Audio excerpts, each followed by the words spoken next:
Hi friends, the 2025 annual periodic labor force survey has been released last week and it tells us about many things, especially low unemployment rate in India.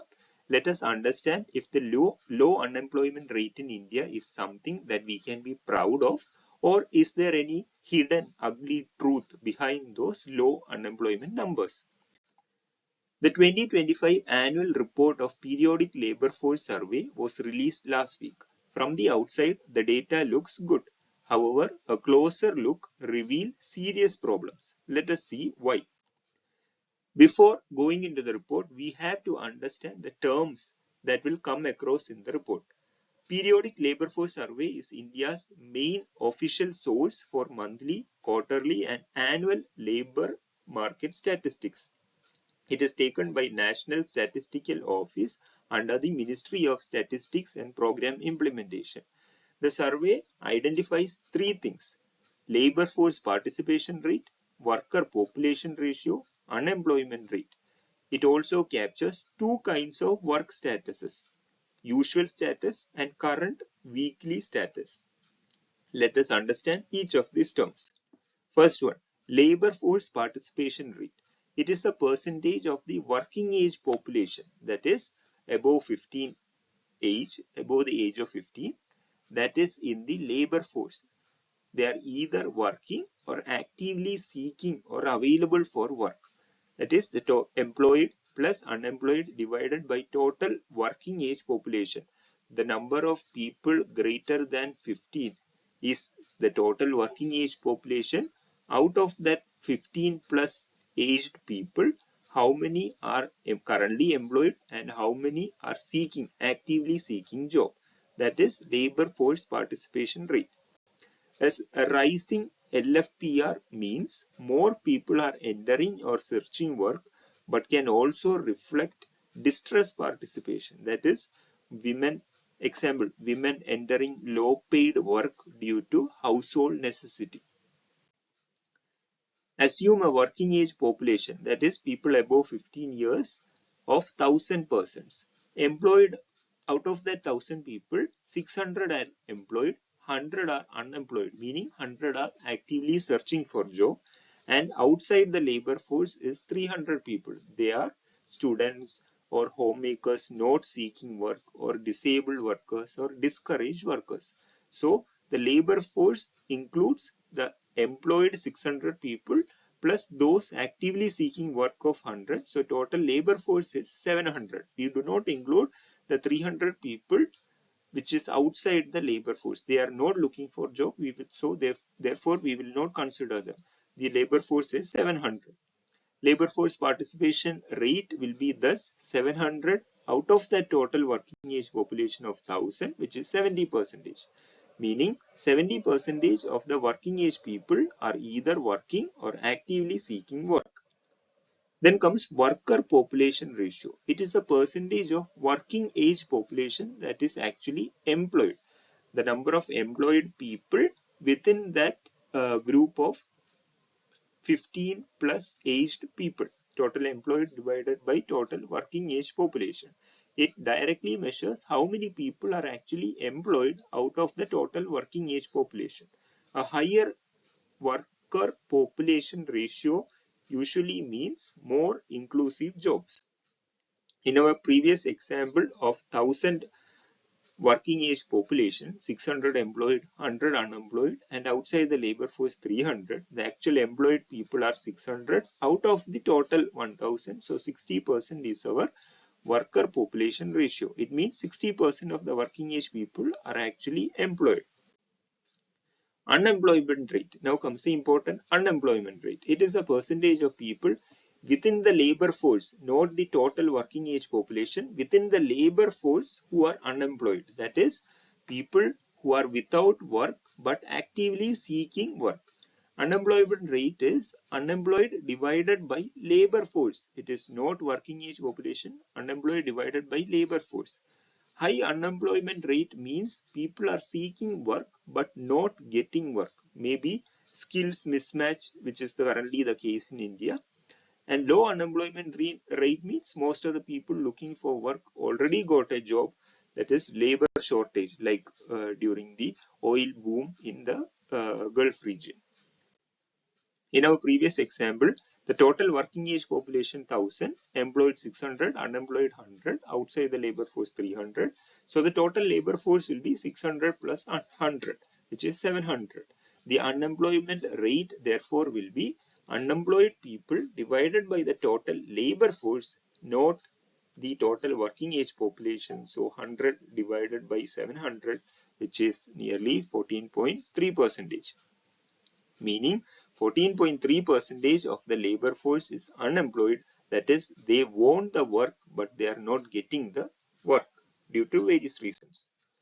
Now, two types of work statuses are there: usual status and current weekly status. Usual status, it measures the year-long pattern. That is, when a surveyor goes to a person, the surveyor asks the details about the last 365 days of labor participation before the survey. In the last 1 year, what was your main or usual work status? Are you mainly a farmer, a factory worker, a homemaker, etc.? If the person worked for major part of the year, they are counted as employed, else they are unemployed. This usual status is useful for annual periodic labor force survey reports and for comparing long-term trends. Then comes current weekly status. It measures short-term pattern, specifically 1 week. Here the surveyor asks the details about the last 7 days before the survey. In the past 7 days, did you work for at least 1 hour or on any day? If yes means counted as employed for that week. If no means counted as unemployed for that week. If they were not at all seeking work, they are out of labor force. It captures seasonal spikes, example harvest season, festival season, construction boom, and they are useful for monthly or quarterly periodic labor force surveys. For example, imagine a farm laborer. He works intensely during the 2-3 months of harvest season, but for the rest of the year, he has no work. In the usual status, that is the long-term trend, he is working only for 2-3 months of a year, and for the majority of the year, he has no work. That is, he will be classified as unemployed in the usual status. But in the current weekly status, if you catch him during the harvest season, he will be heavily working, so he will be classified as employed for that week. But if you catch him during any other season other than the harvest season, then he will be unemployed. So the same person can be employed or unemployed depending upon the time of the year. So the two work statuses become important. In January 2025, that is last year, the way in which the periodic labor force survey is conducted was changed. In the old method, there was no monthly report, only quarterly and yearly. In the new method, whereas there is monthly, quarterly and yearly. In the old one, the quarterly data only covered urban India details. In the new survey, quarterly data covers both rural and urban data. In the old, the annual report covered July to June cycle. That is, it followed an agricultural year. In the new survey, in the new report, annual results now follow January-December calendar year, matching the international practice. Also, in old survey, the sample size was small, whereas in the new survey, the sample size has increased. What does the 2025? Let's come back to the actual 2025 annual report of the periodic labor force survey. So what is it saying? The labor force participation rate increased to around 59%, up from about 56% in 2022. Worker population ratio increased to roughly 57%. Unemployment rate is at a meager 3%. The labor market is also calm and steady across categories. But on a closer look, majority of the India's labor force remains self-employed at over 56% in 2025, which is only marginally lower than previous year. Regular salaried employment has inched up but not enough to signal a meaningful shift. Casual labor, which accounts for a fifth of employment, has seen little change. But what is the problem in being self-employed, you might ask? Good question. There is no harm in being self-employed, but in India, most self-employed people are in the informal sector like street vendors, small shopkeepers, home-based workers, small farmers, whose income is highly volatile.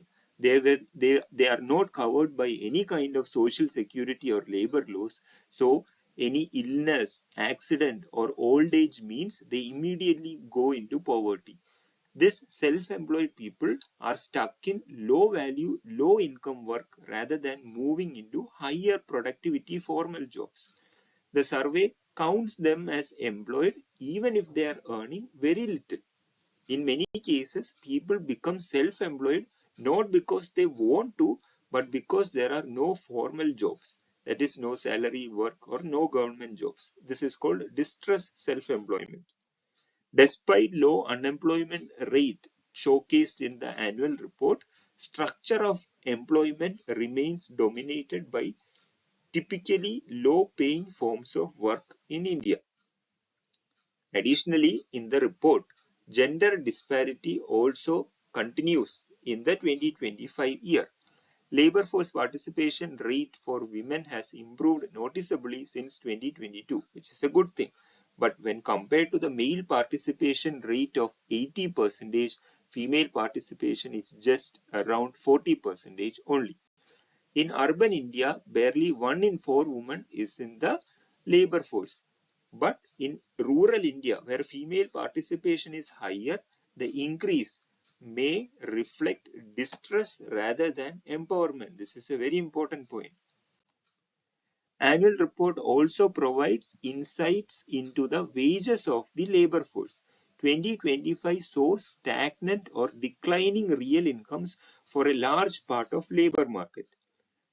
Nominal earnings have increased in the recent years, but only at a modest pace. Casual workers in rural areas saw limited gains in daily wages.